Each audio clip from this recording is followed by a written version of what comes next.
There you go. Oh, they don't want none of that Syndra. You want none of that? You don't want none of that Syndra. They saw that first game, and it looked difficult to deal with. I mean, she did get ahead. So part of it was that Syndra was getting ahead because of the massive lead. But hey, they're saying, you know what? I just don't want to deal with that again. I don't know what champ to pick. Hey, you know what? I like this. I'm going to say exactly why. I like the fact that so far, FreeloNStitch has gotten to play two, I'd say at least 2 of those champions, right? One of which, jungler-wise, has been Maximus's go-to. Put him on something else. Put him on something else and see what happens. You have a best of 3. Okay, so at least 2 games, possibly 3. See what else he's got. Yep. That's one of those situations also in a tournament bracket where you have to ask yourself, ooh, hey, was that really a problem or was that not? Can we deal with it? Can we not? And they're saying, nah, we can't really deal with that. Yep. Let's see what else he's got. You got a Yasuo. We're excited about the Yasuo pick. Woo. Could be top, could be mid. We have seen some of the meta bring it down bottom, depending on who his support is. That's possible. Based on their play styles, I would say that's probably a top pick. Okay. I mean, it could go bot. You're right, but I think that's probably a top pick. And I think if you are them, you take Caitlyn away. Oh, there it is. There it is. Caitlyn is the pick of this entire series. Yep, we have seen. Let's see. I'm trying to remember what Rick Nasher played last time. I think it was the Caitlyn, wasn't it? Yep. Played Caitlyn. So we'll see if it's like a Jinx pick or something like that. I'd like to see something a little bit different. Twitch would be interesting. Varus is open. Varus is open. Yep. Okay. Ooh, okay. First. Okay. That's fine. They still have another pick. Let's see where it goes. If it's going to be that bot lane ADC, probably would be the smart thing to do because we are in a tournament draft here. So you want to try to mirror those picks against the enemy team so that you can have more information in the next 2 picks and bans. Write it back, Turbo. 3 seconds. Vayne. Okay. They're going to take that matchup this time. I'm not sure about that pick because here's what happens. Both of those carries now, we don't know if that's a mid or top, but even if it's a top, are going to be very close to that front line.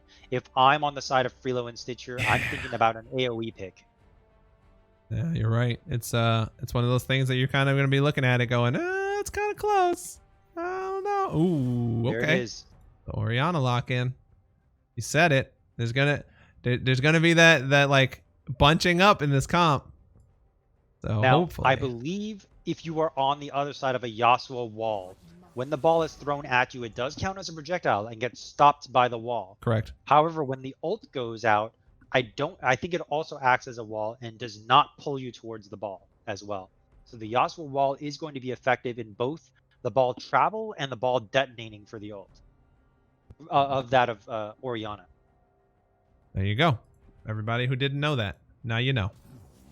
Yeah, I have to see how the ult interaction checks because usually if an Orianna gets their ball stopped by a Yasuo wall, they don't trigger it, right? So I haven't seen it in a while. So, but I'm pretty sure how that works. All their balls.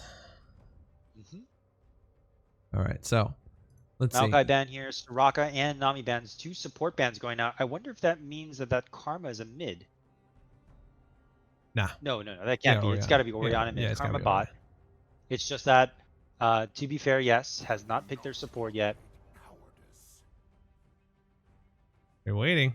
They got the Darius ban. They didn't like. Yeah, they don't want that Darius.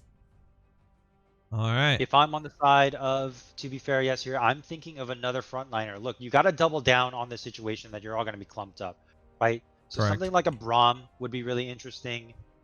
Leona, maybe. Ooh. Oh, my man plays tank junglers. Okay. Interesting response to the Vayne Yasuo pickup. Yeah. Oh boy. And there is no I can pick Trundle here. There is none of that. Unless you randomly put it in like support position or something.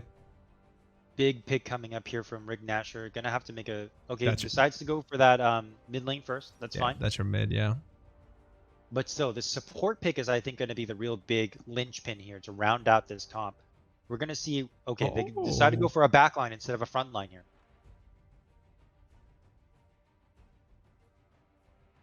They're hovering it. Let's see if they decide on that.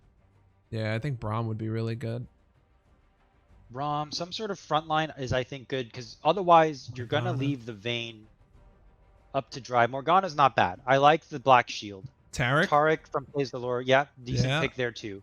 Because good front line, good heals. The ult is going to be It'd be really good with critical. Hecarim, yeah. So I think that would have been fine. They did decide to go with a long range pick.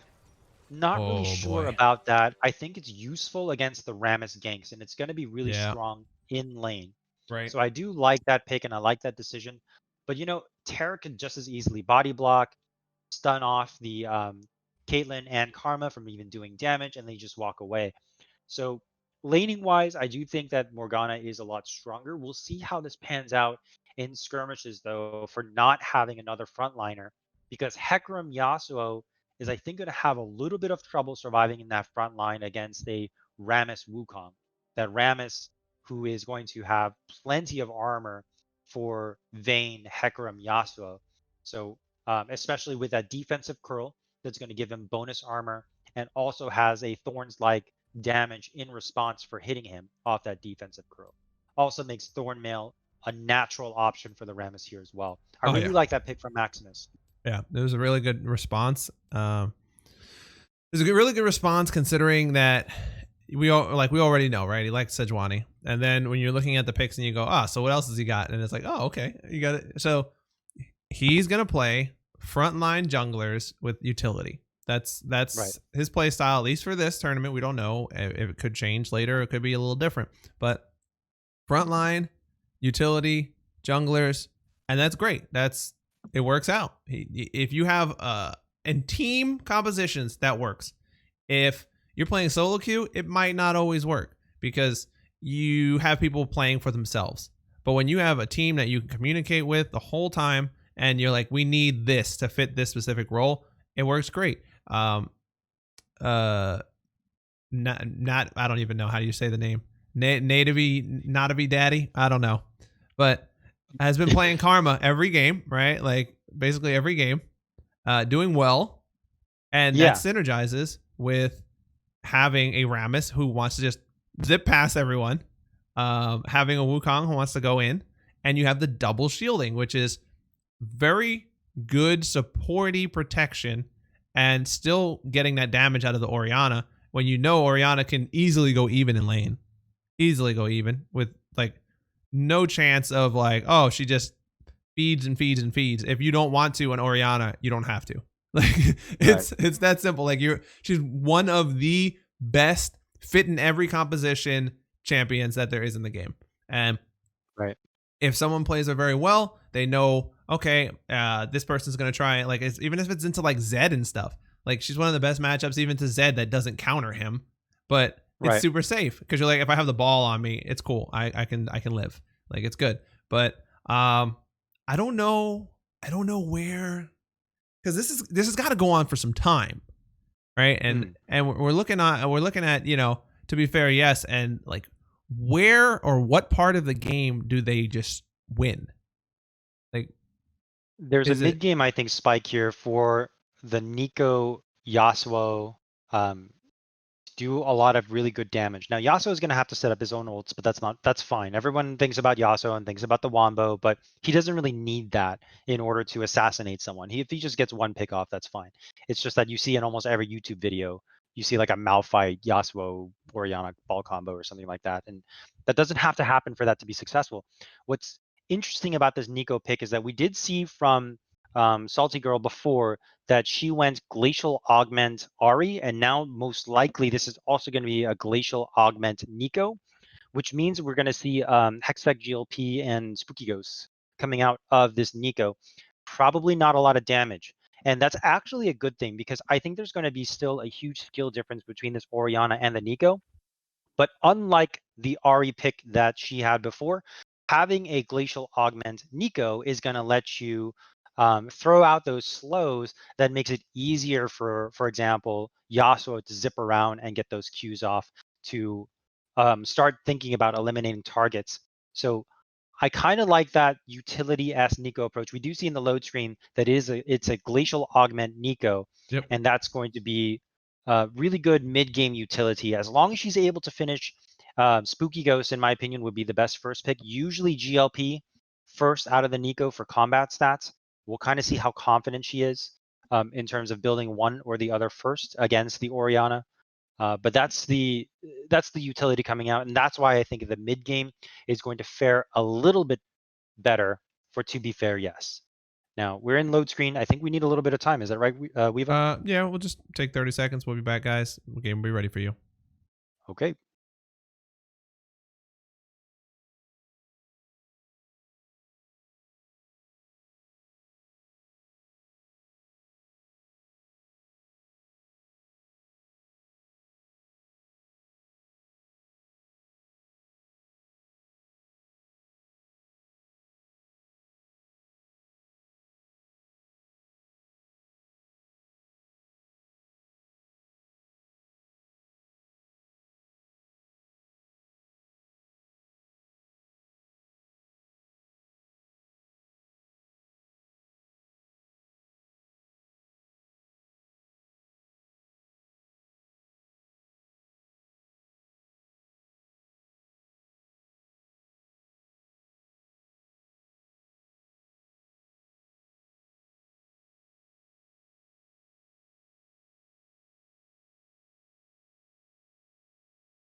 All right, we're doing this thing.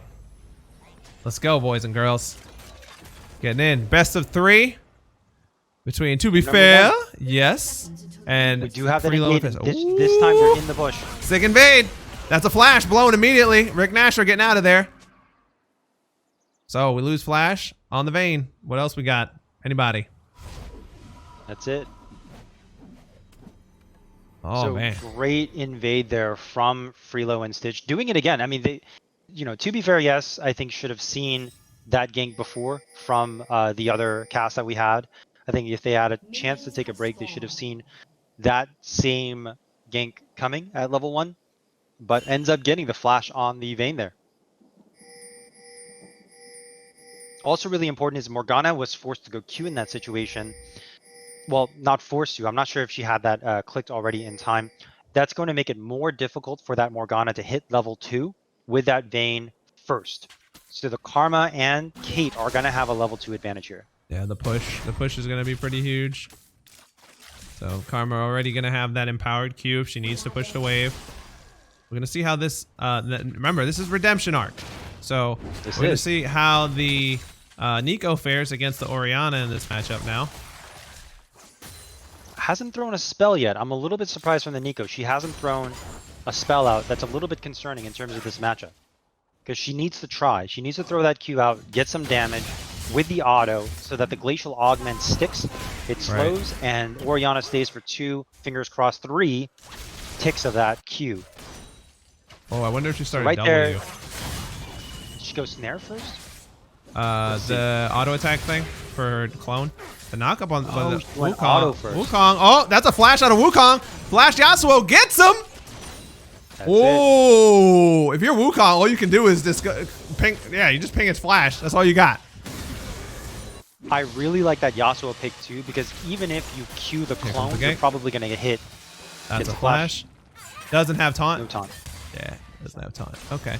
Yeah. Still gets a flash out though. If you hit the clone. Oh, I like the Yasuo pick. Yeah, if the Wukong clones and the Yasuo throws a Q out, most likely you're going to hit both of them anyways with that Q. Yeah. I really like that Yasuo matchup into the Wukong. Yeah, it looks tight. Yeah, I think she had started W this way.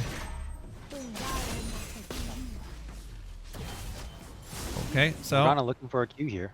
yeah, we're seeing a small CS lead already. So we're gonna see how this mounts up in the early. In mid, there's gonna be probably about 5 CS lead if Oriana gets all of them on turret. Right. But Caitlyn doing what Caitlyn does, hitting people from far away. Hecarim and Rammus trying to fight over this one. There is no Yasuo in the top lane right now. No, there is not. if Wukong's going to be Hecarim- first to respond. Ooh. Hecarim wants it. He's going to smite it away. There it is. Yasuo's got to get over the wall, though. Neither have flash. Okay, he just shows. That's more than enough. Gets away with it. Yeah. Draws the Wukong away as well, so that's a net positive for the Hecarim's movement up there. We'll see if the Hecarim this game does something a little bit more active. You know, we haven't seen a lot from this jungler here, unlike the likes of Maximus, who often plays very aggressively, even though they have tank frontline junglers. We see a lot more gank frequency coming out of Maximus with Sejuani, and even with this Rammus.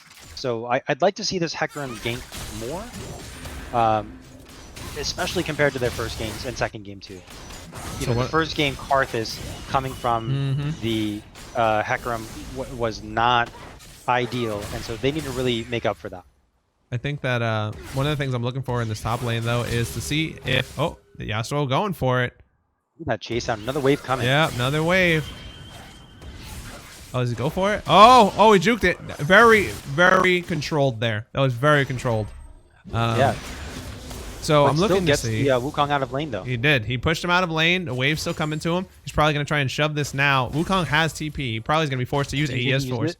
Yep. Yep, there it is. The Hecarim goes top when Yasuo... Oh, he's chunked out already. He didn't fully my heal. goodness. He's chunked out already. This could be the end of this lane, guys.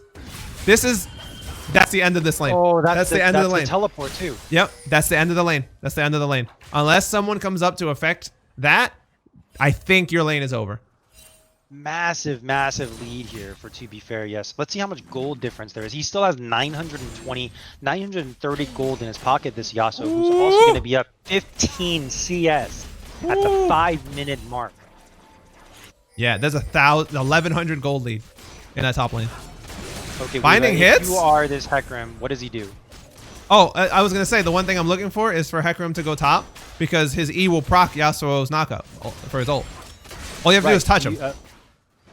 I actually think one of the easiest things to do if you're this Hecarim, unsure about who to gank for, just go up there and make it easy for him. Yeah. You know, go up there, get the kill, make it easy, get some plate gold, walk back into your jungle. That's how you affect this game.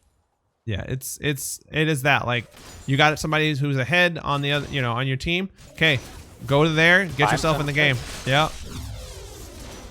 Gotta buy him something The nice. other play is obviously, go to another lane and help them out instead. And that's not necessarily wrong either. It's kind of up to you as a jungler style. But you can tell that this Hecarim is not too confident in their ganks. And so going up top is a sure bet. Well, as sure as a bet can be in League of Legends. Yeah. It's, if there's a 2v2 that your Yasuo is massively fed, you're going to beat the Rammus Wukong.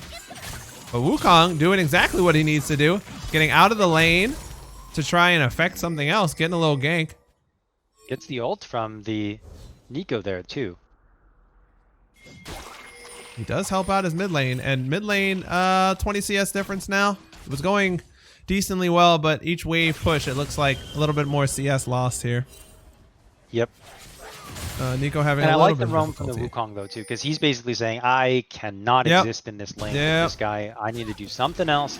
So I like that he went mid for that Nico ult. It's something. It's not much, but it's something. And it's better than staying in lane and dying and taking these trades, because this Yasuo is oppressive. Yep, going for drag. They're gonna wrap up that dragon. Of course he was going for it, right? Of course he was going for it. That's his flash. Oh, that's the flash. Got the flash. Oh boy, he got the flash. Wukong does have the potential to kill here, but maybe that's what the Yasuo wants him to think. No, he's got to farm. Got to farm. Yeah. Okay. You're all right. You're all right. Okay, so there's a roam While coming. we were talking about that. They got the drag. FreeloNStitch, Roam coming. Yeah, roam coming. But I think Karma says, I'm not gonna waste my time here. You possibly see me, or we can't get anything. Right. Wasn't spotted, but took the more conservative route and said, I'm not gonna waste my time. I need to get back to lane. Good damage back. Okay. Not the best trade. Yeah, what's really great about that trade, though, is that it indicates that Nico is not too afraid to make those trades. We are seeing a CS difference, but what's very different from the first game we saw between TBFY yes versus FreeloNStitch, is that this Nico is not dying. And so that's what we were talking about when the game was starting, when she needs to provide a utility role. Orianna ults there. Oh, and that's a binding that hits onto the Caitlyn, but doesn't look like Vayne wants none of that. Backing up. Oh. Shockwave did go over the wall, did not get the Hecarim, so that's a cooldown in mid gone. What are you going to do with that opportunity, though? I can see why the Vayne didn't want to go in there, because from our perspective, it looks good. But from their perspective, they have no wards in that river, so they don't know if Rammus is right around the corner. So the Vayne says, I want to, but I don't know. And that's one of those situations where vision matters, right? Yep. Where a ward in the river could have meant a kill. All right, and now, if you are the binding hits. Vayne going in, gets exhausted immediately. Double exhaust used. The movement forward gets the ultimate. The heal used. There it is. There it is. Gonna pick this one up. Oh, canceled 2 autos. Yeah. And 1. So canceled 2 autos there, but I think it had to do with the brush, so that was troublesome. Yeah. Yeah, that was a really big difference. I think forces the Morgana to flash. I think they just pinged it. I think they just pinged it too. They just they pinged Oh yeah, it. they must be talking about it. Yeah, they pinged it. They're like, hey, sorry, I couldn't see that. Gotta have bush control there. Yeah, so overall, pretty good. I was just gonna ask. Oh, here comes the gank. Yasuo gets the knock up. Gonna get taunted. Let's see how this goes. Yasuo's got 2 levels on the Rammus, 1 level on the He's looking for it. Oh, there's 3. There's 3. There's 3. They all gang up on him. And that's a wrap. That's one way to stop him. One way to stop him. No mana. mana. A really big win condition coming out of Yasuo there. Yeah. I was like, oh, there's 2. No, she's finally here. 3. Thought he could get something. Now, we do see that shutdown gold going to the Wukong as well. Do you think that's helpful or not? I mean, I'm not sure that was the most useful. I think it going to Orianna would have been obviously better, because we do see that this Orianna can carry games. I'm not sure that it's going to be as effective on the Wukong there. So the difference I think is made, and obviously this is we have to see. The difference is made, I think, one, based on like what he actually does with it. Because it's valid. Survive would be the key. Yeah, exactly. It's valid, because if 3 people had to roam up there to give him that, I don't know if how much shutdown he got is going to matter.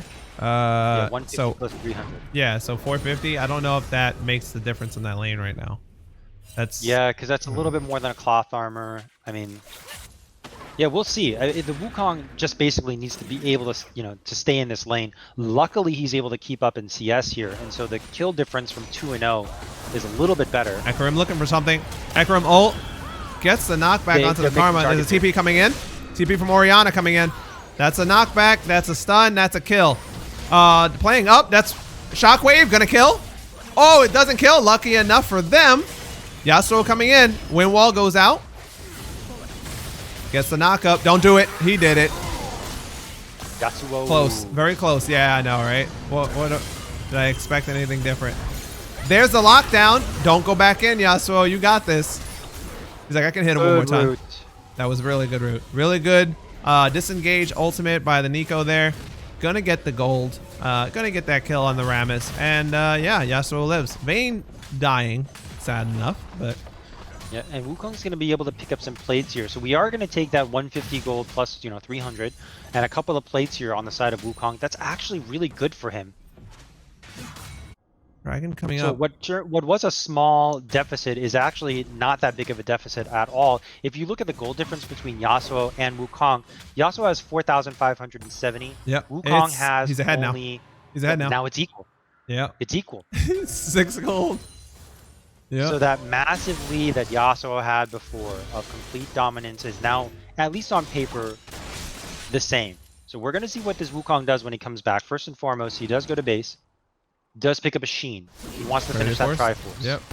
Oh, Hecarim getting caught out there. Gonna get... Hot. Oh, that's kind of stinks, but I understand what happened there.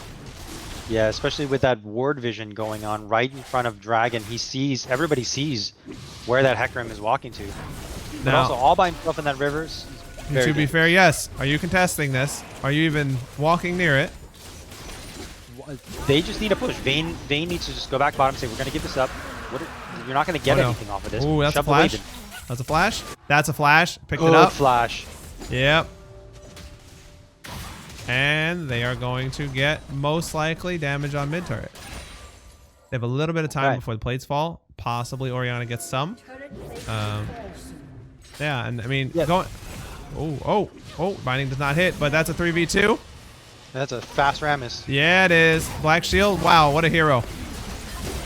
Black Shield given to your 80 carry. Looking to chunk out. Looking to make a turnaround. That's a heal. Gonna get a double? Oh boy. Rammus oh boy. Rammus is coming back. Yeah, you're dead. So close. Hero moment. From the Vayne. Hero moment. Okay. Not terrible, but yeah, the Rammus was paying attention enough. And of course, yeah, basically, come back. Okay, let's see what this Yasuo can do. There you go. Not much. Not much. Knocked him up. In fact, Wukong with the answer back. Okay, he wins the trade. Wow. Yeah, he wins that trade. Ult for ult. Able to lifesteal back up here. So we are seeing that lead, that slight bit that went to the Wukong is turning into a mountain here. It's coming to the point where the Yasuo, I don't think is going to be able to kill him anymore. So there's a gold lead now, definitely in the jungle. However, the one saving grace, if you are, to be fair, yes, and you have a Vayne with 3 kills and even CS on Caitlyn, I think you're looking at that pretty good. You know, you're hoping for that late game that you are going to be able to drop the Wukong and the Rammus. So Vayne is a really great tank buster, and only the Rammus is the really big threat to, sorry, the only big target for that Vayne where she's useful. The reason late game Kate is pretty good against this comp is that it's only a Nico, Vayne, Morgana, Yasuo. They're all really squishy. The only tanky person on that team is Hecarim, and Hecarim's not that tanky. Yeah, he gets in your face and he fears you, and that's where he gets a lot of his defense capacity in terms of fearing people. So the Kate late game is actually not that bad against this comp. Gonna get the knockback onto the Karma. TP coming in immediately from the Wukong. They do drop him really quick. Exhaust going out onto the Vayne. Popped her really quick. Got that Sheen proc. Is he gonna chase? Ace in a hole. Picks up Exhaust. That's a flash for flash.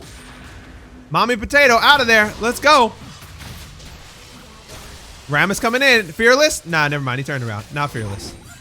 Very fearful. Got it. All right, so nothing on the bot side of the map unless they plan to take this turret. High level teleport there from the Wukong, coming in instantly, sees the situation and says, yep, I see it. It's about to happen. Hey, yeah, you got to burn those. No reason to take teleport if you're not going to use it. It's not just to get back to lane. And look at that. He's going to go from bot side, walk all the way up the map, one of the longest distances you can travel, and gets back to lane in time to farm. He's like, he's in such a great position if he's able to do that. He's just saying, no, you ain't getting any of this farm. I got you now, Yasuo. Yeah, I mean, early game, the Wukong was in such a bad situation, and now he's teleporting bottom for free, essentially. Yeah, very well played, to be honest. Like we said, that TP in the early game, that should have been his lane, right? And then his team comes up, helps him get one. Then Yasuo goes bot, doesn't get anything for it, really. Gives up some plates, and now the Wukong can fight him. Then makes a TP play to bottom, gets another kill. So Wukong doing a really good job getting himself back into this game. One thing I want to hark on again is that the Hecarim did not go up and double down on that Yasuo lead. He did not.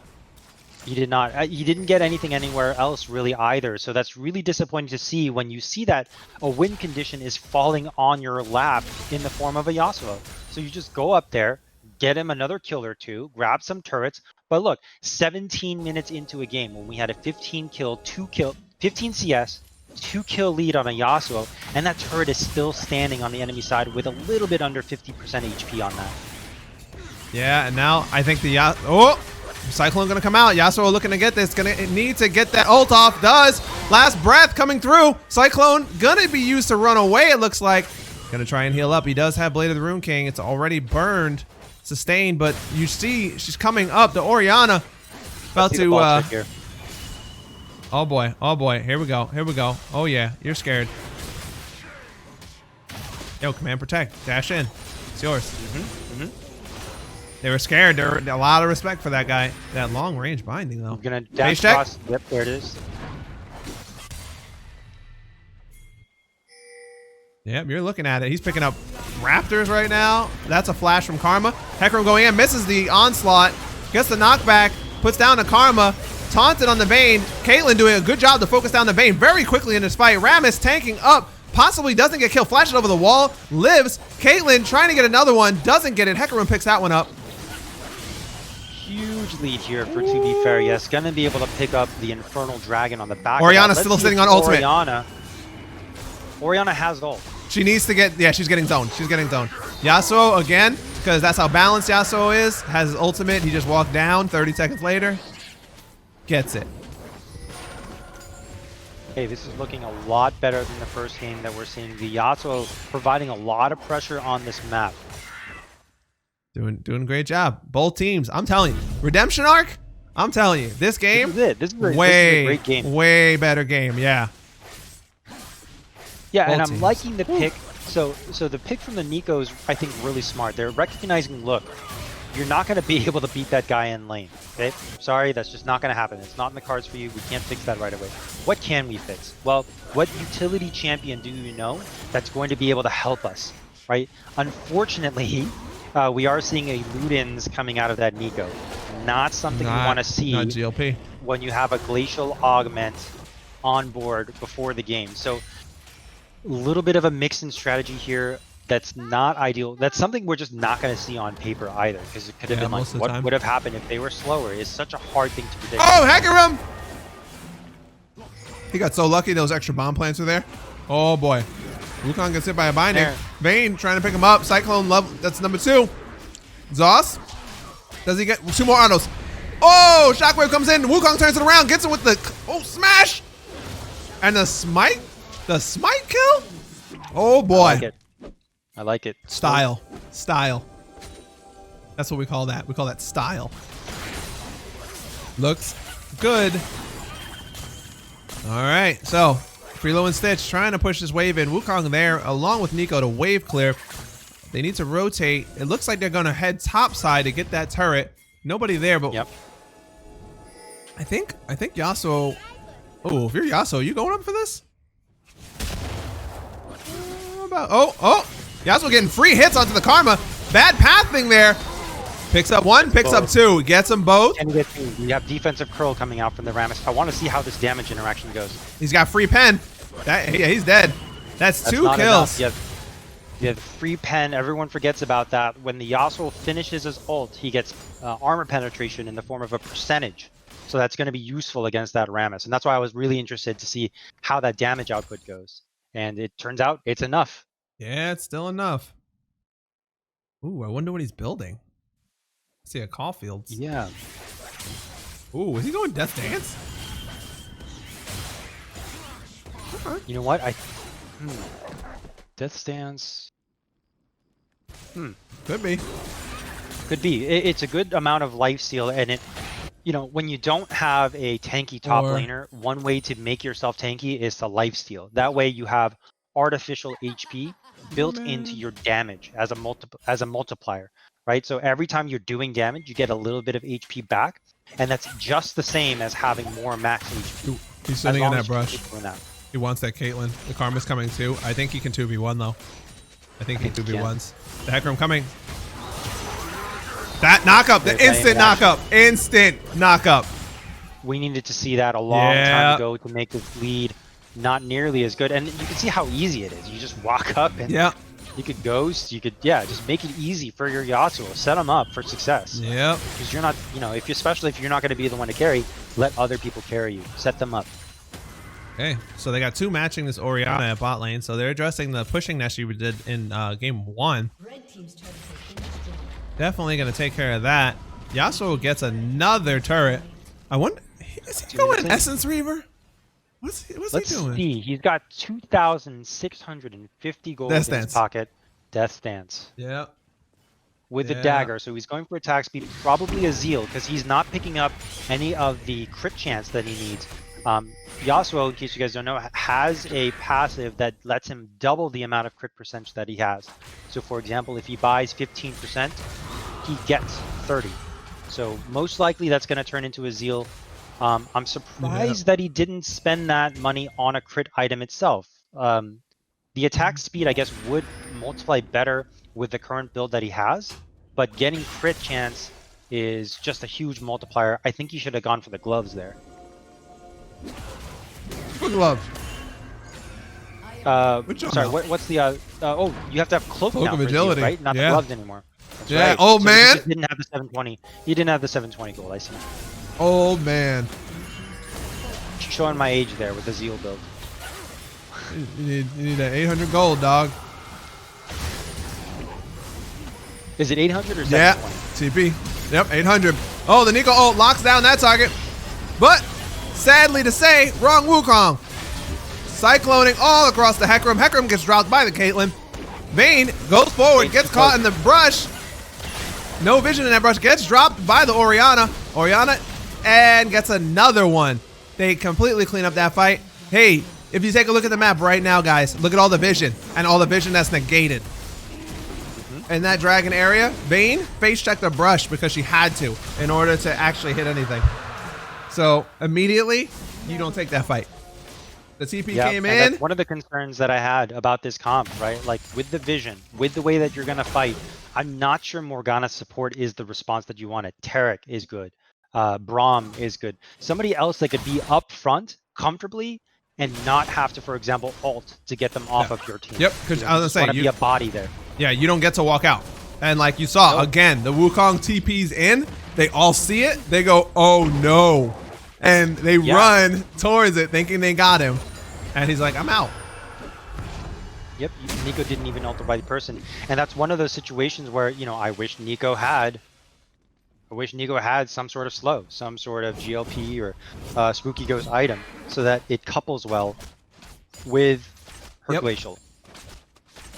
Now, it does look like Nico has an Amp Tome and a Blasting Wand here.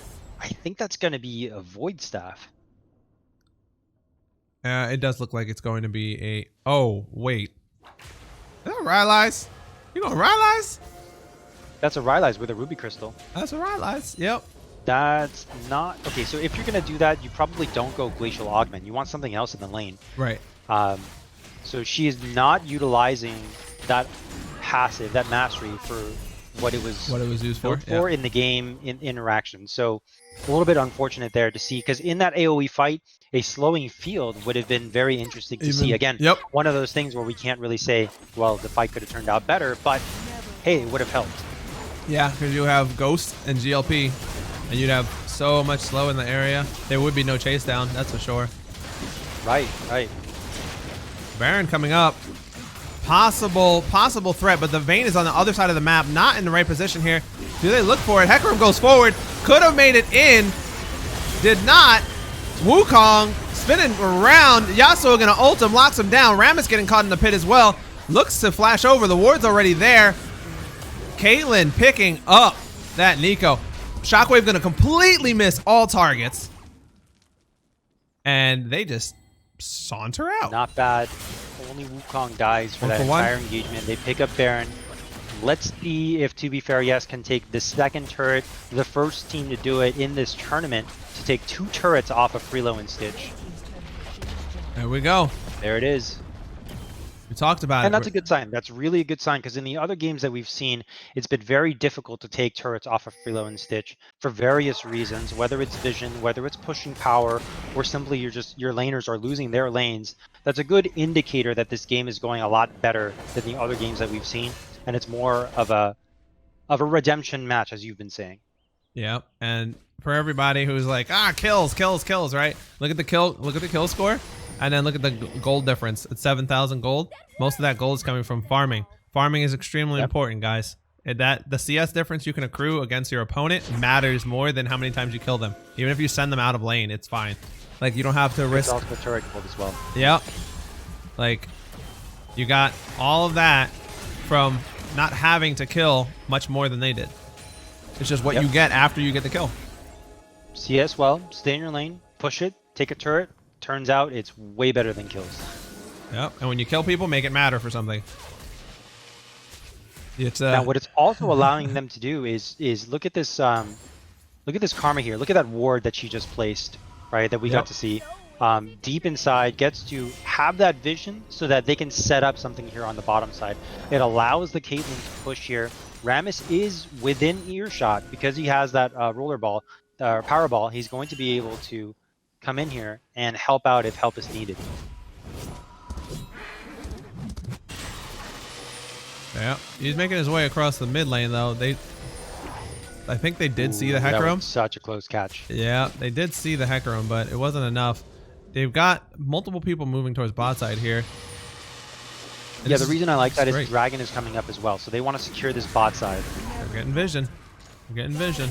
As you pointed it out in one of the other games, you could you got to do it safely. And they got the tank going with them, making sure that they can get vision, basically double support because Orianna shields and stuff, making sure that they can get in, ward up for the dragon. Oh, Chunk. Yeah, you better hit some stuff. Red buff tick there too. Yeah, you better hit some stuff. Yasuo on the outside of this one, he's gonna have to win wall if she keeps poking him. They are on that base. Yeah, they are currently funneled in here. Nico gonna ult here, gonna lock down the Rammus, can't get to it. Binding gonna hit as well. Hecarim does pick that up, but Vayne gonna get popped on the backside of that one. Flash over the wall into the Orianna. Yasuo going in, not gonna be enough to get down the Rammus though. Getting poked. Play the Rune King. Flash over the wall for the Morgana. Wukong is there. Yasuo left the game. I assume he assumed the game was over. So that's that. It seems like he's a toxic Yasuo player. Yasuo. My man was out. Like he was outside and his mom called him. She was like, Yasuo! Coming, mother! Like, all right. Smashes his keyboard on. I know. So I'm about to get their butt whooped. He's like, all right. There you go. That's going to be game one. That's game one, guys. Game one. All right. So FreeloNStitch going to remain undefeated so far. One more game to go if they put this one away. If not, possibly two more. So, what's your opinion on that game? What do you think? Boy, my question mark is, the big one is towards this mid pick, and I had been praising Salty Girl for that pick and saying, okay, you're not going to die that much. You're going for utility. I see the Glacial Augment. That's something that you like. That means you understand the GLP and Spooky Ghost utility, but goes Morello's Ludens instead. Correct. And that makes catch and retreat difficult because of the fact that, their comp is a big run at you comp, right? Karma with the speed up, Rammus with the speed up. Yeah, Wukong has a little bit of a dash and is assassin-like, but that's where Spooky Ghost and GLP, you just spray that in front of you and you're probably going to hit him, right? And so I'm a little bit disappointed with that build because I think if she had, let's look at the damage output here. She did go Morello's and still did only as much as the support Morgana did in damage, right? And so going that build means you're going to do damage and you better show for it with at least, 14,000 at the end of this game, at least double that amount. But she doesn't. And if that's the case, you just got to build utility. Go Spooky Ghost. Say, okay, fine, I'm not going to do damage. Fine, I'm not going to out CS and outperform this Orianna who went 807. So I'm just going to build utility. I think that's a big part of the game here. And so you can only perform as well as your lesser performing player. And it's okay if you're that lesser performing player to just say, fine, I'm not that good. I'll be useful. I'll help you guys win this game. Let me build some slows for you. Let me slow them down so you guys can kill them yourselves, right? So that's one thing I think I wanted to see that would have been a huge difference. Let's see how they address that in this next game. I think personally going some sort of tank, maybe even bruiser utility mid would be very interesting to see from that of Salty Girl, so that the Orianna, so that twist of fate, that impressive FreeloNStitch mid laner doesn't run away with the game. Yeah, I think like you said, that was a way better game. Gun, you have a question for you in the chat while I'm talking. Yeah, I see. Going forward, what kinds of champs would you like to would you put in mid lane to use this utility idea rather than damage? So the Nico was fine. The Nico was fine as long as the build goes along with that. There are other Orianna is if it's not taken from you is a fine one. What else is a really good? Zyra is good utility with built-in damage because of the big slows that she has. Plants are super obnoxious in team fights, especially if you go Rylai's on that. Um, if you want to play further back because you're afraid of dealing with the enemy mid laner, even a Xerath would be good into a Rylai's, where instead of going damage, you can go Rylai's as well. Zillion. So poke. Zillion is good, where you have the revive stuns. Yet you don't, good Zillions can get away with a lot of damage. Faker, for example, is really great on Zillion in both utility and damage. But even if you don't get damage, you can help your team a lot by reviving them. So there are several options. I don't think the Nico pick, the champion pick was the issue, just kind of the build path was the really big issue. I Yeah. liked the Glacial Augment idea. I liked the pick. I just don't think she followed through with it. Yeah, because if you went Glacial Augment, that would mean that usually if you go Glacial Augment, you're going to build because it puts your keystone on those items. You use the slowing items, and Right. by going Ludens, you kind of were like, oh, I should have built like Comet, or it came with Comet or something like that. But then Even you went, and then you're going, if you go Rylai's the second item, that means that you wanted the slow. But you could have got the slow of your first item, and it would have been AoE slow everywhere. So, and then you get the chase down also with having Twin Shadows also, and it's another slow.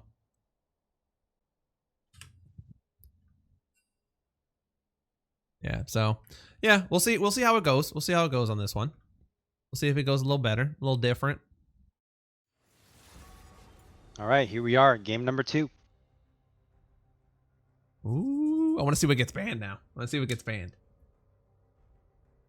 Yeah, I think if I'm on the side of FreeloNStitch, I look up. I'm sorry, on the side of To Be Fair, yes, I look up Twist of Fates, every single mid laner that they play, and just ban all of them. I think that's it. I think that's you just ban them out, put them on their 6th best champion, and cross your fingers. Let Maximus have a Sejuani, right? Let Native Daddy have his Karma, right? Let them have Kate. Just stop the bleeding in mid lane, and that way when the Orianna doesn't walk up to your vein, she doesn't one-shot him, right? And so I think that's the biggest way to shut down FreeloNStitch here is by shutting down that mid laner who is able to completely dominate the lane and bring that carnage to other lanes and team fights. And then what do you think happens with Caitlyn? What was that? What do you think happens with Caitlyn? Because they don't. So I think they're red side, yeah. so they get double pick. Yeah, they'll get like a pick. So what do you think they should be doing here? They let the Caitlyn go? Yeah, I think it's fine as long as they could figure out how to deal with Twist of Fates here, the mid laner on the side of FreeloNStitch. I think they need to really figure out how to lock him down. Give him whatever they want, just lock down that player. Right. Make it so that the skill difference between Salty Girl and Twist of Fates isn't so big, and deal with the rest. Because you did see that the top Yasuo, Lost Boy, did fine. Right? We did see that. And so there is possibilities here in other lanes. But right now the biggest issue is just that. Is that mid difference. And so they need to figure out a way to just really slow that down, really make it so that there's a plan here for that mid, because right now they're not stopping that bleeding. Ooh, okay. So we got a Lux lock in. Interesting. Yeah, usually banned here. FreeloNStitch, letting them have that. I think they are. They're saying we don't have to worry about the Lux. We think we can handle it. It's no big deal. Maybe that's a comfort pit for Salty Girl. I'm not sure about that, because Lux would be one of those utility champions with a massive shield on that W. Yep. And she does have, good, the laser is great, the CC is great, long range, hard to kill, as long as you stay back.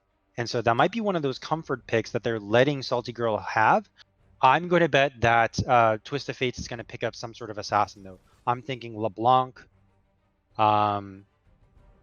Lysandra might be interesting.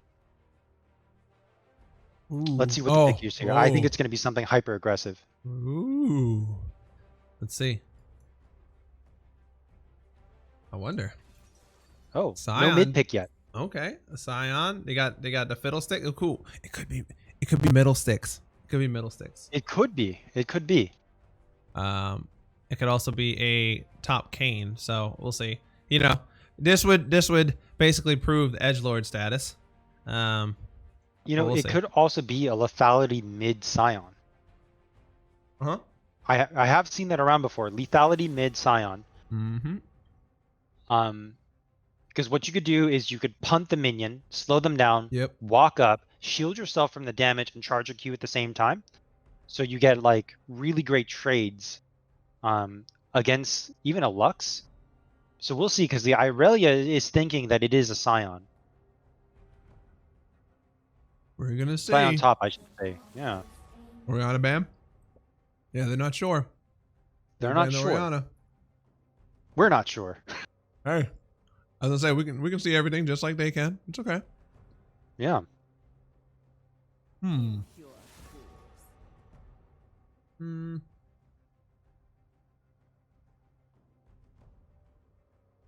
So you got a Lee Sin now coming out for TBFY, yes. I think when you're picking that Lee Sin, unless you're like a god, you kind of put your team on a timer, so you're looking for this early game. You're looking for this early game pressure. Yeah, we do know that late game Lee Sin isn't going to bring a lot to the table, right? Like at best, he's going to build a Black Cleaver or something like that that gets him a little bit tanky. He's going to be able to kick. The kick against a Scion would be very strong. But outside of that, doesn't do much else. We haven't seen the jungler on the side of TBFY doing very much with his jungle picks. Gank frequency is very low. Wasn't able to really get the lead up for the Yasuo last game. So if he's going to stay in the jungle, I think there are better options here. So he's going to have to change his style of play, which is ideally unlocked by picking Lee Sin here. So maybe he has a Lee Sin playstyle that changes just for picking Lee Sin. We're going to have to see. Ideally, he just gets that gank frequency up. So we are seeing FreeloNStitch here with their full comp. It looks like it's going to be Morgana Jhin bottom. I think you're right with the Fiddlesticks mid. Yep. It's going to be Fiddlesticks mid. Ooh, the Ziggs. Okay. Okay. All right. So that's going to be Lux support. Now, Ziggs it's an okay pick for this matchup, especially if Salty Girl wants to play back against Twist of Fates, right? And throw Qs, try to poke them, or at least try to farm. The reason, I mean, we did see the Ziggs pick go well against Fun Employed. Yep. So we'll see how well it translates in this particular matchup. If she can get some good bombs in fights, I think it would be very strong. Yep. I agree. But we'll see. Yeah, we'll see how that goes. Yeah, I think otherwise it's going to the Callista Lux. It's good for a save, but that. you don't really want to throw her in. No, you want to maybe take her out of a fight. Yeah, that's it. That's what you got it for. You got to save. That's it. You don't want to throw her back into a Morgana, into a Scion. You're like, here, take this, Fiddlesticks. It's going to be really strong in lane, though, because Lux has such a long auto attack range. I'd be interested to see if this Callista starts maxing W first, which gives the Callista a bit of burst. So her Q is a spear. Her E is the one where she consumes the marks that are put down by her auto attacks. But that W interaction is whoever's soulbound with her, whenever that soulbound person attacks someone, Callista can consume that sort of mark that's put on them for, I believe, % of their HP. It's percent health. And so it ends up being a nice, or health. Is it? Yeah, it's percentage health. And it ends up being a good burst. So I'm kind of curious to see whether she goes E max first or W max first, because the burst combo from a Lux binding auto, Lux E, and an auto W, I'm sorry, a auto proc. I wonder. I guess E would still be strong in this situation because if you do get a lockdown, you can try to go up and go for an execute with the E. Yeah. Anyways, If you go Hail of Blades. yeah, Hail of Blades Hail of Blades, is Max super E. early pressure. Yep. Yeah, So it Yep. really is going to come down to once you see the runes, you'll know like what they're looking to do in general. This Now, one thing. is gonna be, I was gonna say, it's gonna be interesting because if the Fiddlesticks does go like tanky fiddle, it will I think it'll be kind of tough for them to kill him because you have so many Yeah. like random, because there's only like 2 things that can really stop his drain, and if he's just in there, he's just gonna be alive forever. So Yeah. that's gonna be something that's really, really bad. But Yeah, the Lee Sin's going to be able to kick him out. Maybe that would be interesting because the Fiddlesticks, tank Fiddlesticks usually goes items that are also heavy on the HP side. So Yep. the more HP that this Fiddlesticks has, the more he's going to hurt his own team when he gets kicked back by the Lee Sin.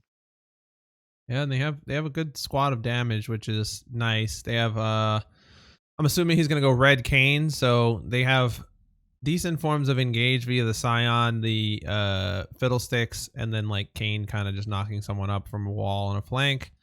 That's good. Yeah. So one thing I want to see from the Fiddlesticks, especially tanky Fiddlesticks, is that Rylai's.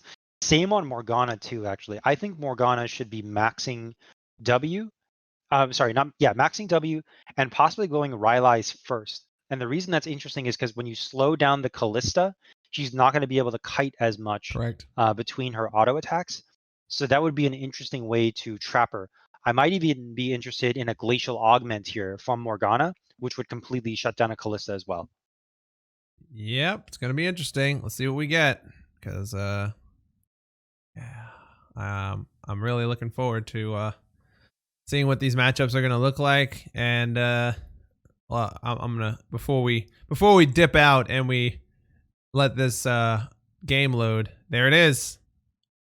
So you are going to see, hey, you said it, Glacial Augment. It's there, yeah. Yep. Glacial Augment for Morgana. And then you got Hail of Blades sitting right there. This is going to be an interesting game, boys and girls, and Aftershock on the Fiddlesticks. So, well, we'll talk more about this when we get into the game, guys. We will be back in like 45 seconds or so.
All right, guys, you hear the pinging. That means it's time to do this thing. They're heading out. They're trying to get that invade.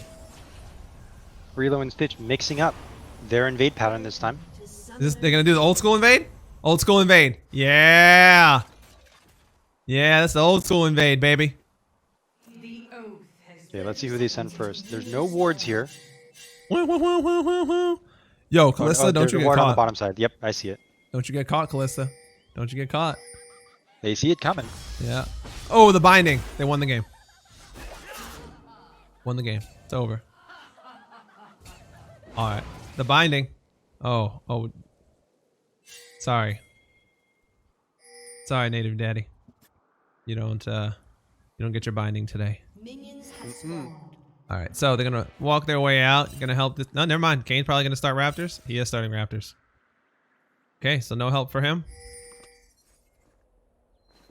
They might pretend. Got that walkover going on. There you go. Lee Sin starting red side. I wonder if he level 2s. What do you think? What do you think's gonna happen here? Ideally, I'd like to see him just be more aggressive, and so yeah, a level 2 would be really good to see. FreeloNStitch is walking up, just Wing. Oh, Yep. Ziggs doesn't know how to deal with this.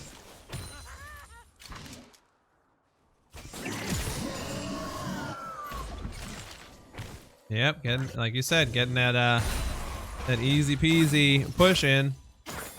Yep. Gonna be able to heal. Ziggs probably should go Satchel level 2. Actually, E is also pretty good too, because the Fiddlestick's got to move after that. Hi, hi. Oh! Oh, the auto attacks! I was like, no, this is not gonna happen. This is not gonna happen. The straight auto attack for the kill. So, picking up that first blood. Gonna get the return kill. Both of them are up. However, the Scion passive actually going to bring the wave. Gets to punch a little bit more.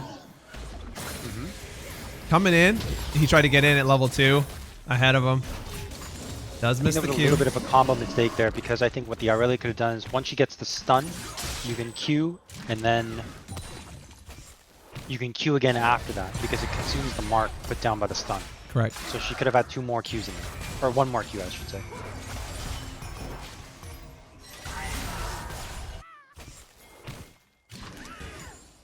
I like the setup though. I like the setup. Yeah, yeah. Ooh.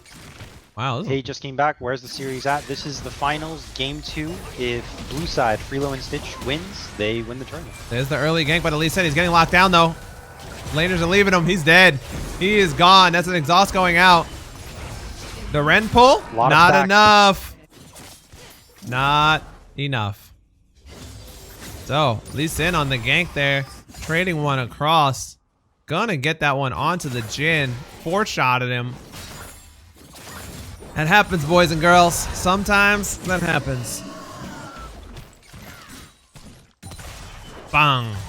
All right, so Jhin staying in the lane a little low, but I don't think they're gonna see this Lee Sin again. Dash behind him. Did avoid the Q. Gets the Q now. Hitting him. Gets the grass prop. Scion things. Now I know there's a point that Irelia wins this matchup. I don't think it's anytime soon. Not now. Ooh, that's flash Q. Oh boy, he said put that Irelia back on the shelf. Put it back on the shelf. I think it's my house. It's my house. Okay, not yours. Fiddlesticks just straight pushing in mid lane. And Kane? you can see that Ziggs mana just frustrated trying to get that lane to push to get that fiddle down, but that's not happening. And Kane tracking the Lee Sin, making sure he can't really do anything in this lane. However, he's at least going to make an attempt to fight for this Scuttle Crab. That's extremely dangerous, being 1 level down and not having your mid lane be able to collapse. You are going to have bot coming up, but Fiddlesticks with no mana. They're just going to give that one over. I think he just gets it. Yeah, he gets it. He gets it. The bot lane actually left the lane. That was good. It called him up, whichever one it was. So Maximus, I think he didn't like us saying that he was playing utility tank junglers. He's like, I'm going Kane. Yep. I'm going to show you guys. You saw Sejuani, Rammus, and he's like, okay, fine, Kane. It's like, they're the same thing, right? Same thing? They do the same thing? So, Lee Sin getting a couple camps in. We're going to see if that one death does not discourage him and actually, you know, continues to gank. Early game does get away from you pretty quickly, especially on champions like that, and you just feel time slipping away. Yep. We do see Scion coming back into lane with a Bramble Vest. That's going to be really interesting because we do have a lot of healing coming out of Irelia. Not only through her passive, but she also has a Corrupting Potion. So if she decides to use Corrupting Potion in the middle of a trade, she actually wouldn't heal as much for hitting him. Oh, good. That was a good cancel on his Q. That's a knockup. Got that unstoppable charge. Oh, whiffed her ultimate. Whiffed. Oh, boy. Not a good time. Oh, Oh, I don't know if the Irelia picks this back up anymore. Again, she just needs to farm and Gold not die difference. and wait for the point where she can win that matchup. It's not right now, though. 400 gold difference right now. Not that much. It's not that much. You would think it would be more considering that he has 2 more kills, but it's not that much. It's not that much. Yeah. A little 500 now. CS. But no. Bam. Get some damage. Not a big deal there. So it looks like right now Morgana pushing in with the Jhin, and they're having a little bit of trouble now. They're down 20 CS.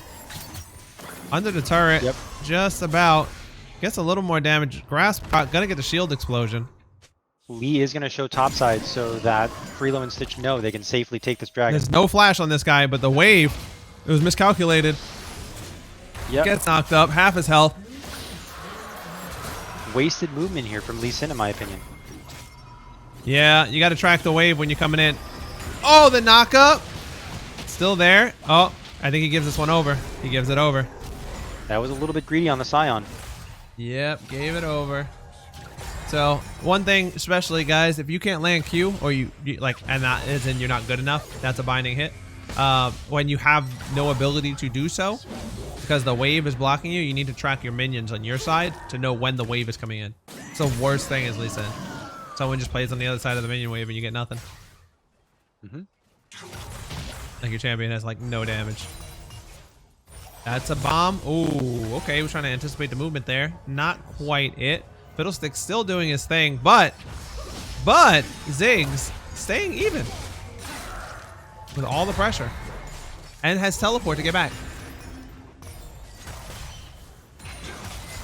Lost chapter coming in.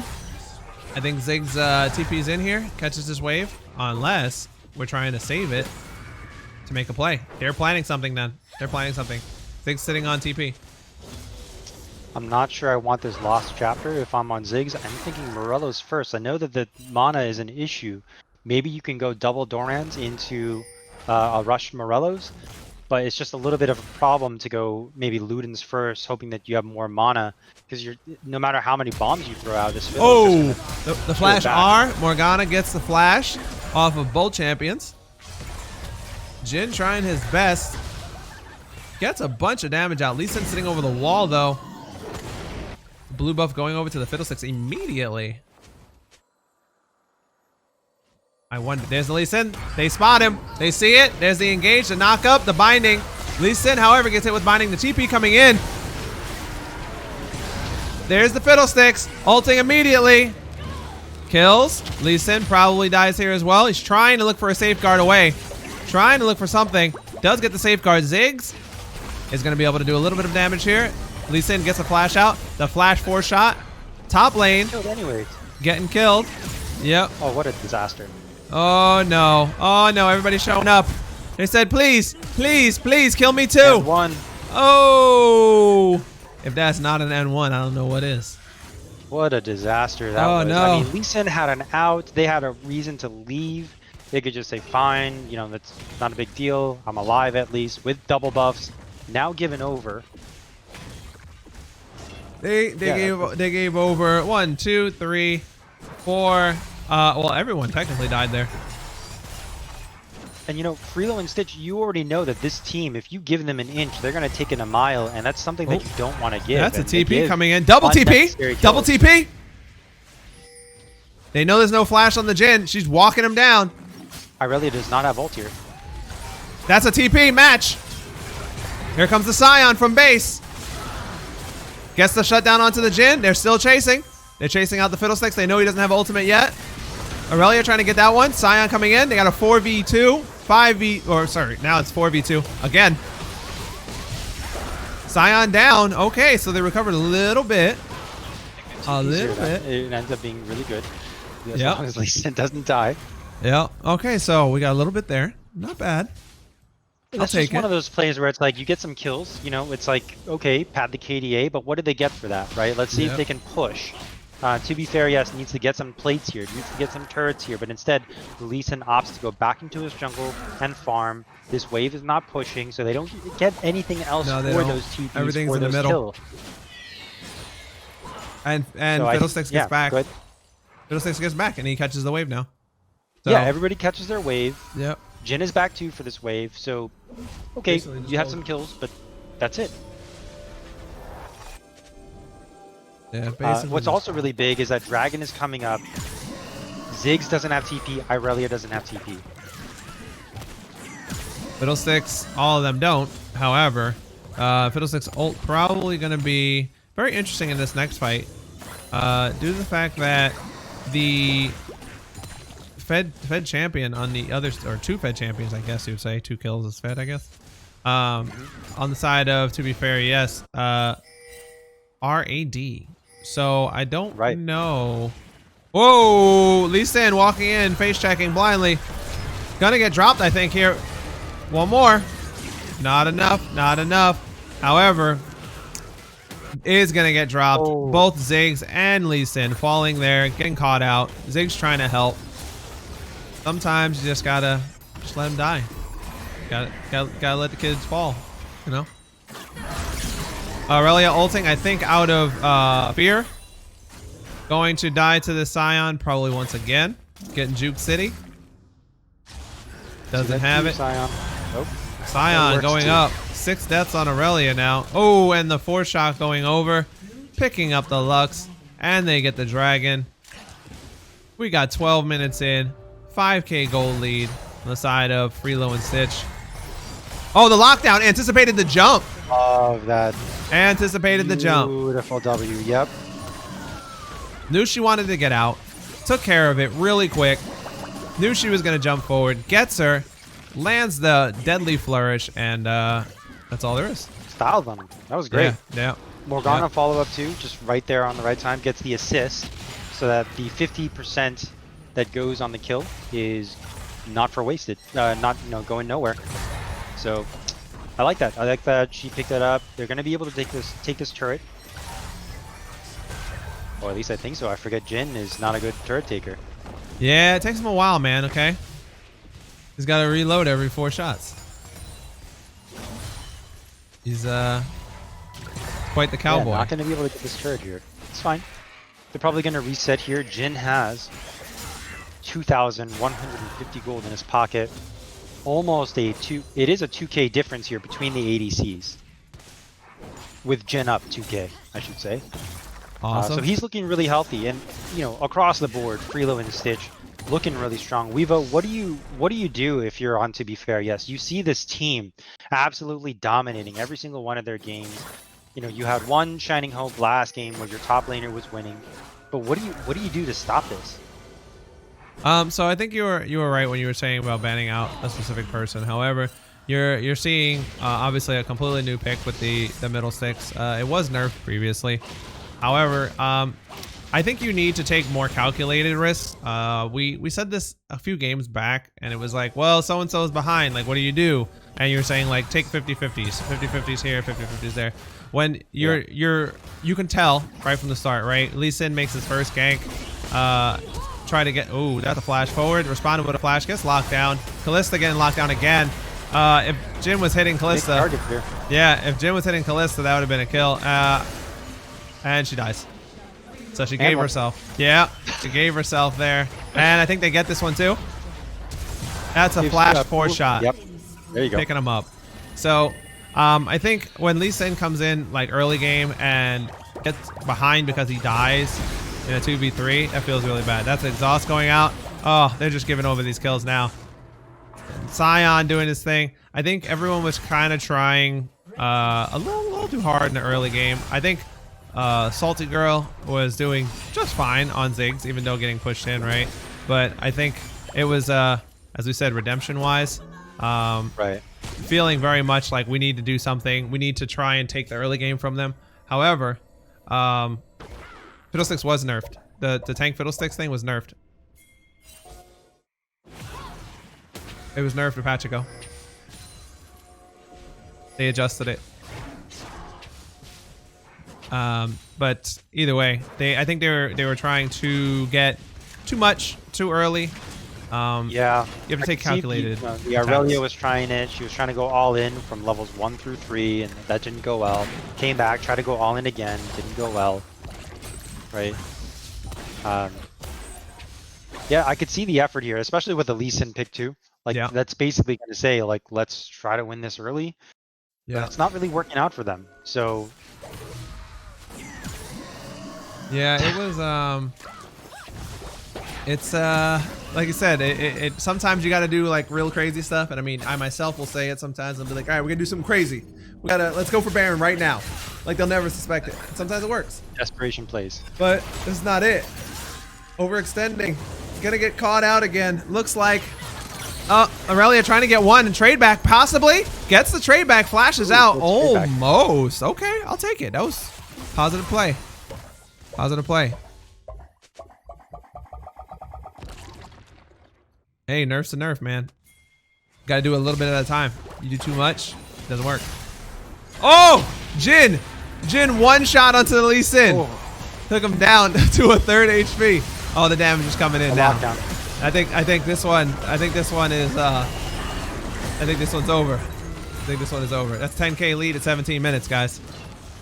Yep. I think they're packing this one up. Looking to, yeah, with this meta mix up with Psy on top, not something that we see too often lately.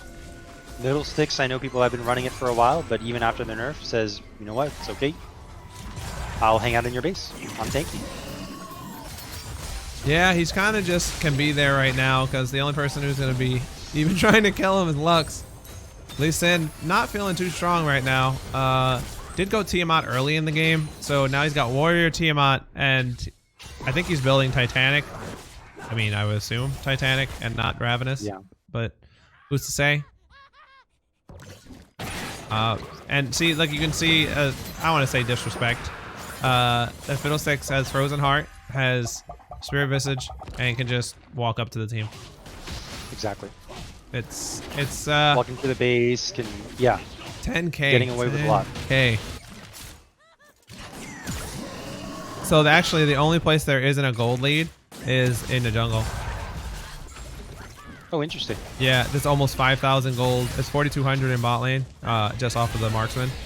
Almost 3,000 as Riffle goes down on the supports. Top lane there's 1,300. So actually, the 80 carries have the largest disparity. So that's a thing. I think they're just kind of enjoying themselves right now, doing whatever. This one is almost in the books, as long as you know, FreeloNStitch Stitch have been you know, wrapping up games pretty well throughout this entire tournament here. That is, you know, the story of this team so far. According to Maximus, I spoke to him. Pretty fresh to tournament play.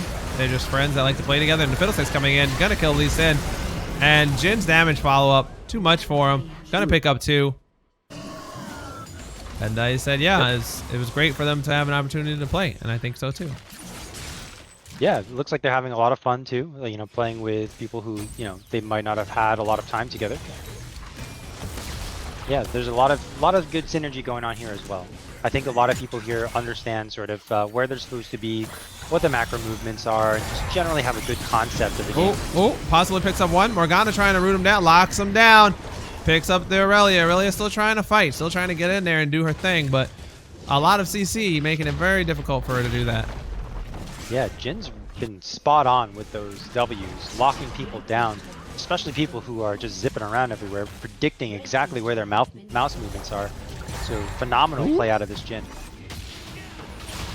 Oh, the damage. Not enough. Fiddlesticks tanking half the team over there. Still staying alive. Neither Scion nor Fiddlesticks. This is the we don't take damage lane. I got it. You guys are in a club.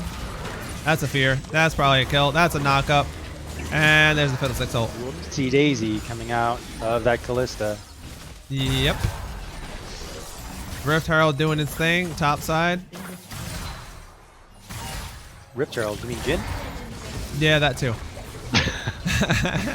That too. This Jin is a Rift Herald. Look at him take those turrets. I take that back. He does take turrets. Oh. All right. I'm not gonna say that was one of the slowest war jump kicks I've ever seen, but All right, he tried. He tried it. He tried it. Okay, he tried it. He tried. Yeah, we'll take that. GG's going out. Yep, they're calling for the GG. Look at the Jin trying to pad his stats right now. What a scumbag. What a scumbag this guy is trying to pad his stats. Look at him. He's walking out. He's trying to get a buy-in. Yeah, they want to just come back and 3 inhibs down. They the say, BM. Fine. We'll stop this recall. Good job. Good job there, Ziggs. Salty girl. Living up to her name. Stopping recalls. I'm not going to win this game. You don't get to recall. Throw my bomb.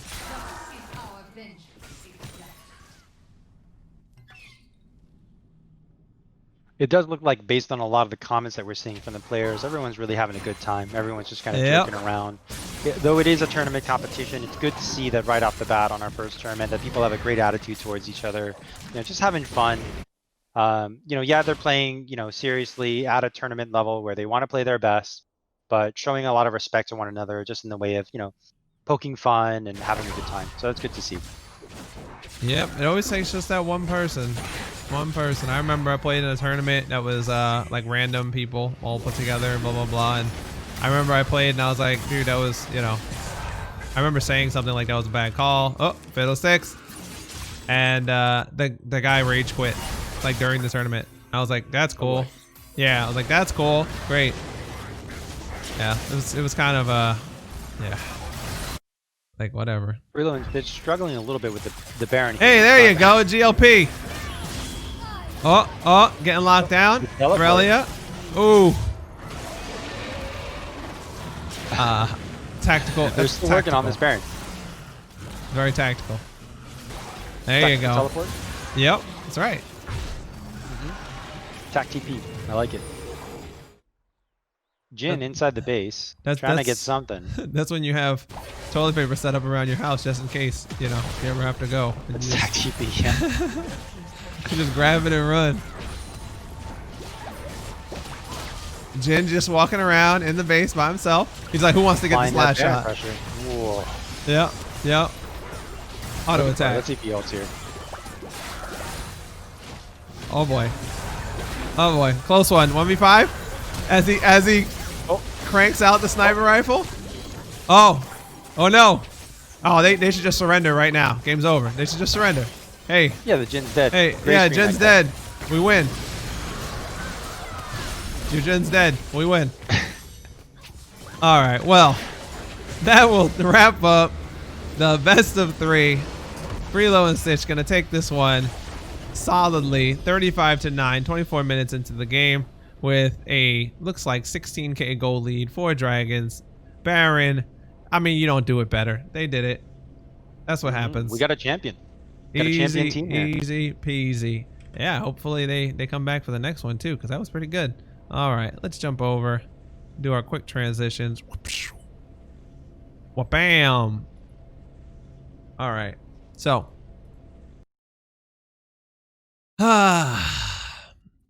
so first of all, I'll say that that game was very entertaining, regardless of how it was going.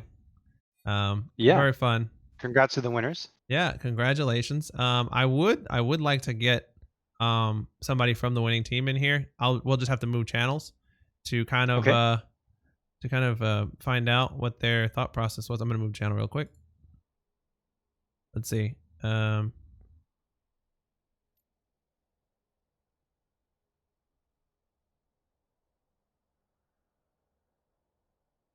sorry, guys. I would just yeah. Who wants to come in? Who wants to come into quick little interview to Discord? Yeah.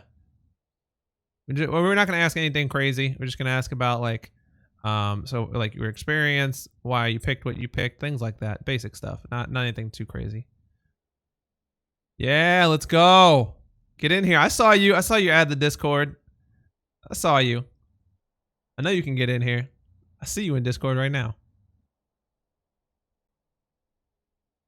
Like, let's go do this thing.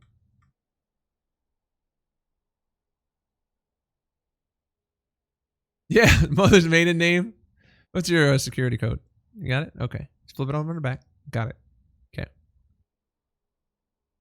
And so since this went pretty well, guys, I'm going to honor the full bracket reward. So if everybody on the FreeloNStitch, if they want, they can add me on League, and I will send you guys each $5 in RP for your win. I have to have you added for a day before I can do it. So he's in the server. I know. He can join the channel. He's got... What? How come he can't join the room? What? It does. I don't know. There's a lock symbol on it. Yeah, but he already... Let me see. Yeah, maybe just drag him in.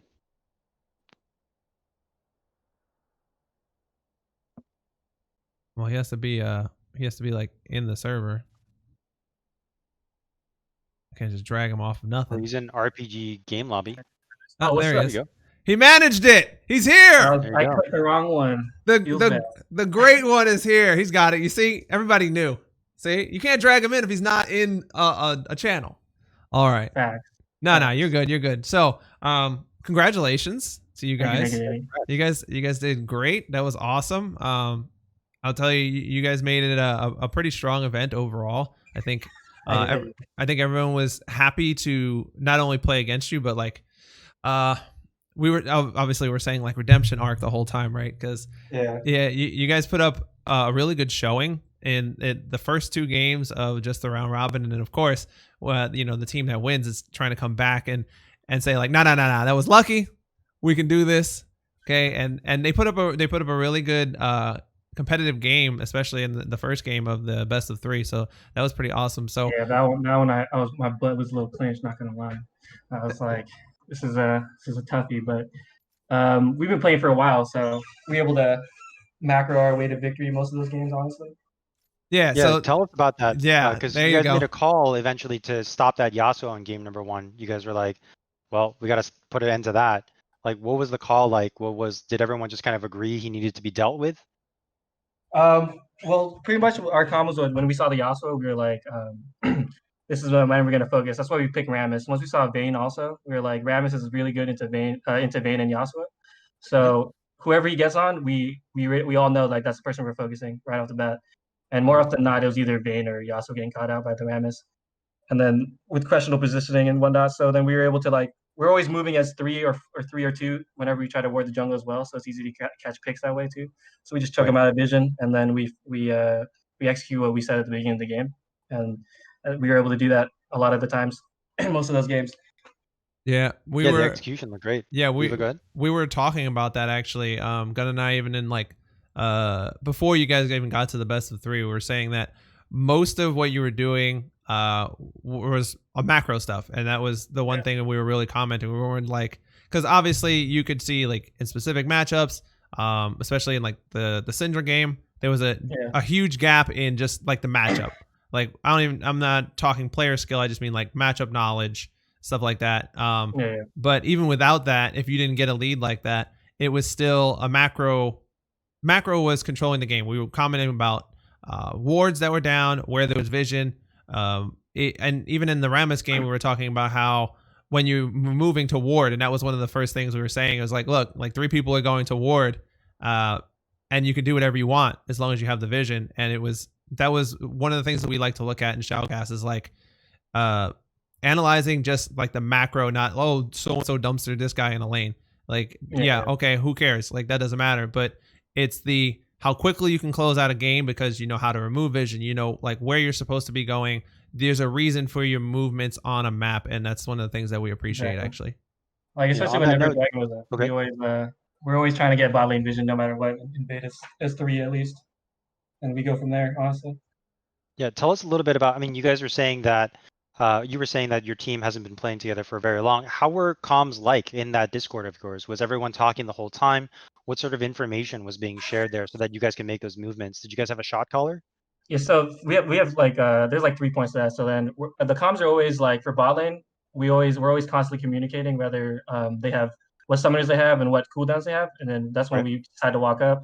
And then for like objective shot calling, usually our mid laner or the ADC is the one shot calling that, so Valte or Twisted Fate. And then overall, like, we're all just contributing. Like, we're all saying like what we have and what we don't have, and saying like, I can TP bot here, I can TP this, and then we go from there. We just keep constantly feeding each other information, So I think Yeah. that's what makes us pretty good, even though we haven't played a lot together. Like I play with the ADC. I've done my ADC for a long time, so like we have this natural synergy. But like everybody else, Right. like we've been playing for a good amount of time now, maybe like 3-4 months. But um, so far it's really just like we're always united in one shot call. Like if we're gonna like finishing Baron or finishing Dragon, Right. like we all commit to it no matter what, even if it turns out bad. At least we're Yeah. practicing communication and being able to say like at least we followed one shot call rather than everyone being sporadic and not doing anything at all instead. Yeah. What would you tell people watching to like how to work on that as a team? Do you guys do that in normal games too? It's like just as you did in this tournament, or like do you guys just do it for special occasions? Like how is this sort of like practiced, especially seeing as you just met the guys?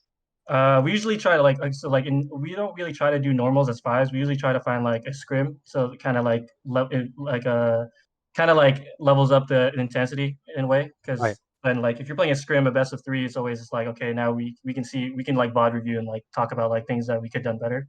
So I Okay. feel like that's like one of the main things, like just being able to scrim. But like if we can't get a scrim or like play flex queue or something, we just try to like we try things in normals that like just because maybe the competition is a little less than normal, but then we can still work on things like as a team, like individually, like typing out summoners or like really like being unified in every call, or like talking about like invading and stuff like that.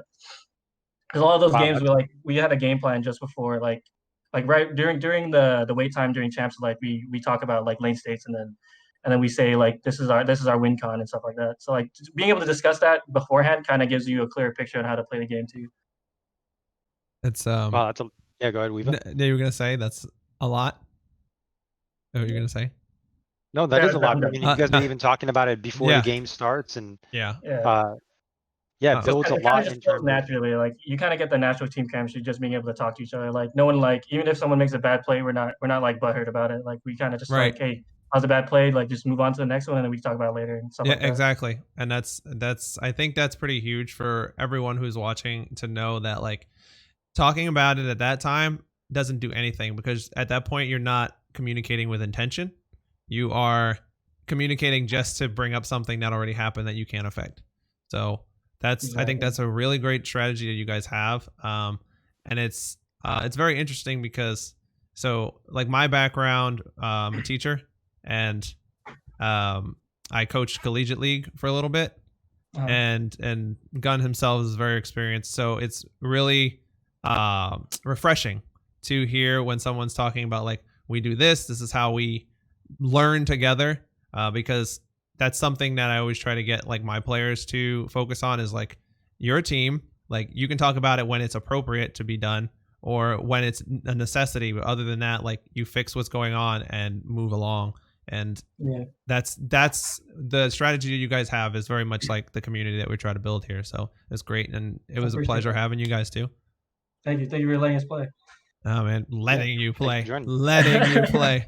No, thank you for playing. No, seriously, it's I was kind of like, oh man, this morning, and like some teams were dropping out and some teams weren't like even qualified to play or whatever, and I was just happy that I was like, no, we're gonna follow through with the event, we're gonna do this.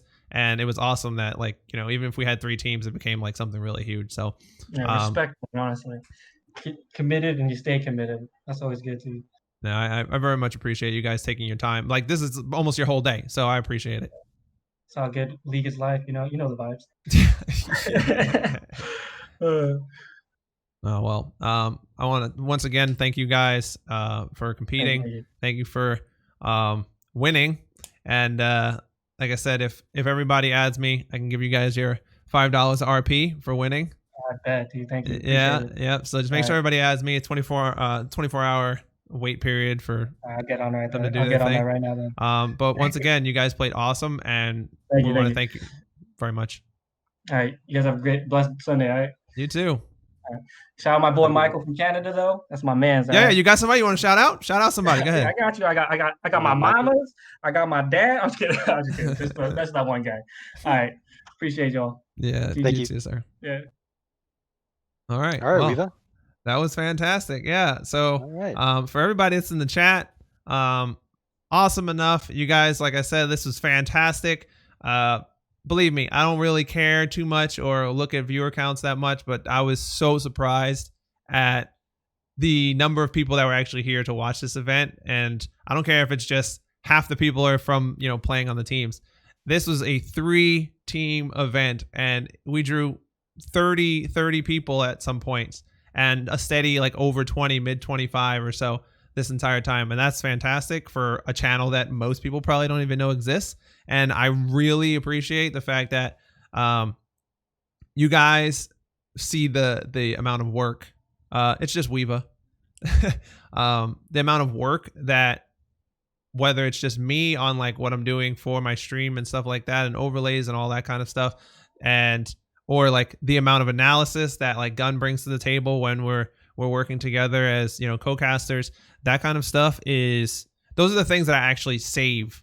And I mean, Praise is in chat and she knows that. Like, she said some stuff about my content and I immediately was like, hey, I want to use that for my trailer, right? So people know like what the community is about, because that is my focus. My focus is to grow a community, and a competitive community, I guarantee you, is something that Gun has wanted for a long time. And if we could do this, like he said, even if he doesn't play, this is better for him overall, to enjoy the game in a way that he doesn't have to play. He doesn't even have to play. He can just appreciate good play. We can watch good games and watch quality League of Legends. So friggin' awesome, guys. I really appreciate it. It's one of the best broadcasts in terms of shoutcasting voice quality overlays I've seen. And you know, I appreciate it very much. Thank you.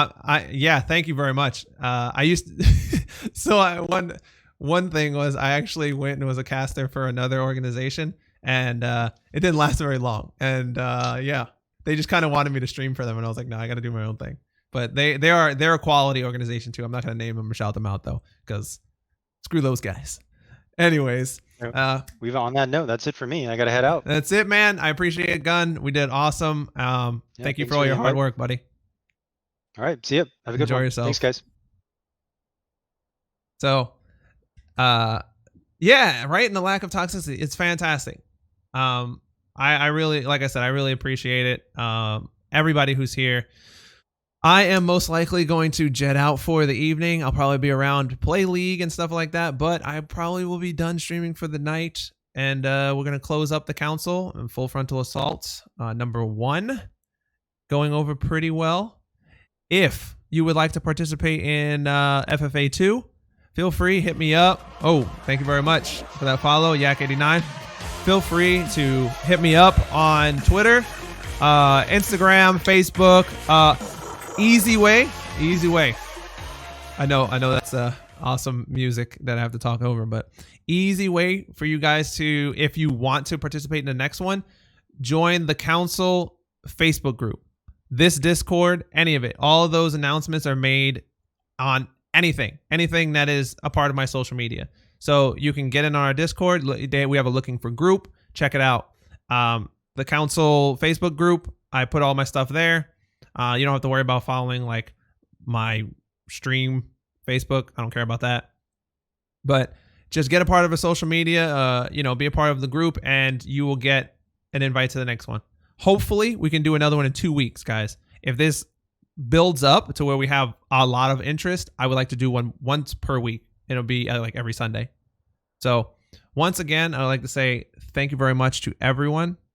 Thank you for spending like 4 hours watching our cast and giving us and showering us with all these compliments, because it really just makes us work harder. So I'm going to go back. I'm going to look at all the comments and everything that I missed maybe in chat.